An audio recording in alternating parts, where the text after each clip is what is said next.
Il a fallu que tu changes les noms, puis même le nom de l'opération policière. Ouais. Puis c'est quoi, c'est pour te protéger, dans le fond?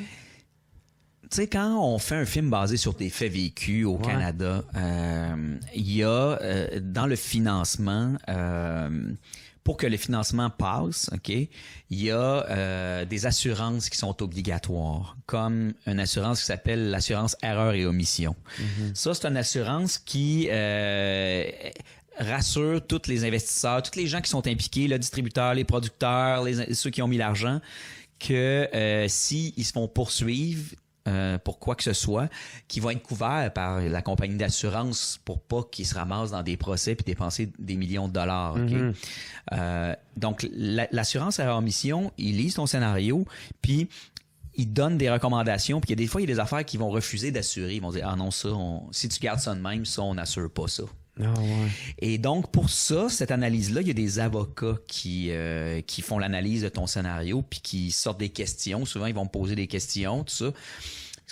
Surtout quand c'est basé sur un fait vécu. Quand c'est pas basé sur un fait vécu, ça passe vite, ça. Ils checkent si tu n'utilises pas des noms de personnes qui existent, mettons, puis des compagnies. T'échanges ou des compagnies, ou si tu mentionnes des marques, des trucs de même, tu sais.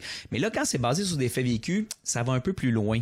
Puis là-dedans, au Canada, c'est très frileux par rapport à ça, comparé aux États-Unis, par exemple, parce que au Canada, t'es pas protégé. La liberté d'expression est pas protégée en premier. C'est la Charte des droits et libertés qui est en premier au Canada. Tandis qu'aux États-Unis, t'as la liberté d'expression qui est comme le First Amendment qui protège les artistes, en fait.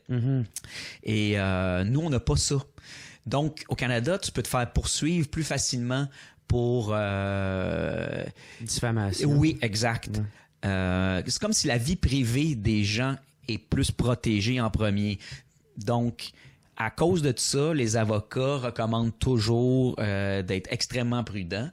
Et donc, l'assurance veut pas assurer plein d'affaires parce qu'ils ont vraiment peur. Et donc, dans le fond, le risque retomberait sur les producteurs. Et là, il n'y a pas personne qui veut prendre le risque. Donc, ça nous oblige à changer les noms quand tu... Tu sais, comme quand t'as pas l'accord des personnes, là, en général, au Canada, l'erreur et omission va refuser d'assurer si tu changes pas les noms. Même des fois, il faut que tu ailles plus loin que de changer les noms. Il faut que tu changes même un peu des faits pour être sûr que ça soit pas identifiable à 100% à une personne trop facilement. Tu sais, de dire, ça, on le sait que c'est... Tu sais, tu sais, des fois, il y en a, ils font rien que changer, comme au lieu du ça, ils vont mettre un col. C'est pas... Exact. Fait qu'il y a quand même une procédure légale là, qui est un peu administrative. Tu sais, ça t'a-tu mis bien des bâtons dans les roues, ça? Pas tant que ça, parce que moi, ça m'a pas dérangé. Parce que là, j'avais Victor qui acceptait. Alain, il acceptait, évidemment, parce qu'il a collaboré. Le problème avec le nom d'Alain, c'est que là, tout à coup, si c'est Alain, c'est sa cause. Si c'est sa cause, tu peux tout trouver en 2 secondes. Même si tout le monde le sait, dans le film, si je mets son nom, ça pointe directement. Donc, c'est sûr que là, c'était plus safe, si on veut, de changer son nom. Puis de dire quand même qu'il a collaboré. Puis je veux dire, les gens font leur recherche, puis ils sont capables de trouver que c'est Alain. Puis il y a eu beaucoup de choses qui étaient publiées sur lui. Fait que ça me dérangeait pas. Puis, en gardant le nom de Victor Malarec, c'est une de ses enquêtes, puis lui, c'est une célébrité de toute façon. Pour moi, c'était suffisant. Puis j'ai gardé aussi le Globe and Mail, le journal où il travaillait. Eux, ils m'ont donné la permission. Puis CTV aussi m'a donné la permission. Mais mettons, la CBC, qui est Radio-Canada, eux autres, non. Ils m'ont pas donné la permission. Et puis, ils m'ont dit qu'ils ne donnaient jamais la permission à qui que ce soit. Ça fait qu'au Canada, c'est ça qui est un petit peu frustrant dans comment on fonctionne, c'est qu'au Canada, tu peux même pas mentionner Radio-Canada dans une fiction. Qui est tatoué. Comme si on était en Russie un peu, dans le sens où une institution gouvernementale, t'as pas le droit donc de critiquer une institution gouvernementale dans une œuvre de fiction en la nommant. T'es obligé d'inventer un autre nom.